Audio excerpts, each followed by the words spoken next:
Okay. I don't know about you guys, but I go places often, and I run into people, or I see people, and I wish, like, I really want to tap them on the shoulder, or, you know, give them, like, I wish I had, like, a card to my YouTube channel or something so I can give it to them, just to let them know, like, they have, like, really damaged hair. And because I'm so much into healthy hair, I can't help but notice. And I wish I could give them tips on how to better care for their hair, like wash your hair, you know, every so often, or all you need is to moisturize your hair and your hair be, you know, less dry or whatever. But I see people all the time, and it's just funny how once you get into hair care, you wish that you could let the whole world know what you know, but you don't want others to get offended, and you're scared that they would get offended, so that's why I usually don't bother. But anyway, so today I'm coming to you guys with this video on do's and don'ts of hair care, in my opinion. Number one, you want to keep your scalp clean. I'm big on washing my hair. Like, I wash my hair at least once a week. If you can wash your hair at least once a week, that's great. Always detangle with a wide tooth comb. I don't know why I never learned about a wide tooth comb before 2006. It's like the best thing ever. Even if it's a shower comb, a wide tooth comb, it prevents less tearing of the hair when you're combing it. It detangles great. And if you don't have a wide tooth comb, you definitely need to go out and get one. Moisture, moisture, moisture. I think you guys get tired of me saying that, but it's the simplest thing. Like, go out and buy a water-based moisturizer and moisturize your hair at least twice a day, or once a day, or whatever I usually moisturize twice a day because that works for me. Once in the morning, once at night before I go to bed. Can't live without a moisturizer.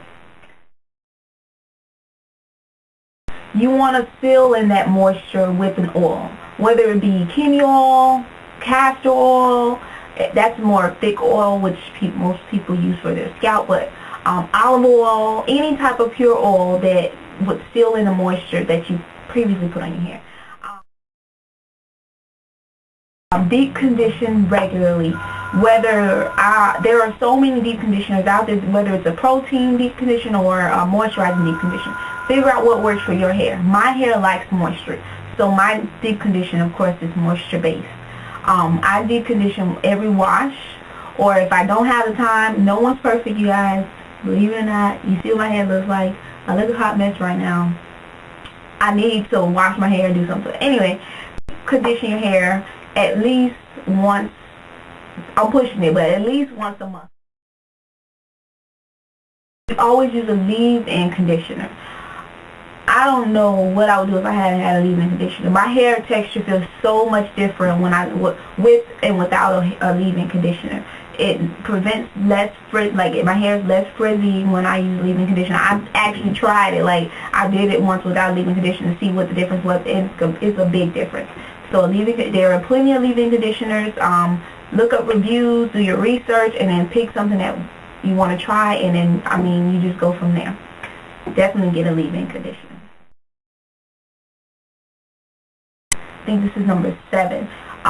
Wear protective styling. When you first start growing your hair, it's important to protect your ends, because I learned that when you wear your hair down so often, I used to love wearing my hair down, my hair would never grow past my shoulders. Like, it'd get right here and that was it. And I was like, okay, is that like, is it just me, or did my hair stop growing? It brushes against your shirt or whatever, and that, like, when you relax it, you don't see a difference because it's stuck at that level. Once I started wearing my hair up in some buns and pinning it up and little things like that, I noticed my hair would grow way quicker, because it was, not everyone has this issue, but this was an issue that I had, and by pinning my hair up more often, I realized I retained a lot of length because I did that. You're going to wear protective styles such as sew-ins, half wigs, anything where you're wearing a weave but your hair is hidden underneath. You want to care for your hair as if you had not had that weave in at all.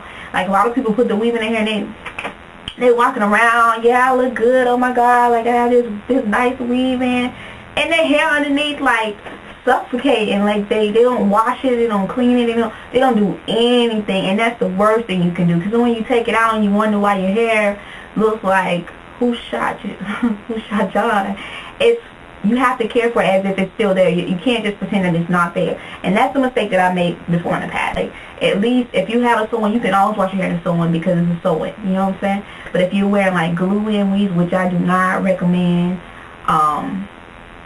don't wear glue-in weaves. We'll leave it at that. I would also recommend wear a satin scarf to bed. This isn't a satin scarf, this is a cotton scarf. But what a satin scarf does is it helps seal in the moisture. It doesn't dry out your hair. I have a satin pillowcase, so when I do forget to put my scarf on, we all have those nights where we like knocked out, we like fall asleep, we don't even realize that we fell asleep. If you have a satin pillowcase, you don't have to worry about that because it's as if you had a satin scarf on your head. So you might want to invest in that. That's a great investment. When I first started my journey, I did a lot of research on blackhairmedia.com. Check out the website if you guys don't already know about it.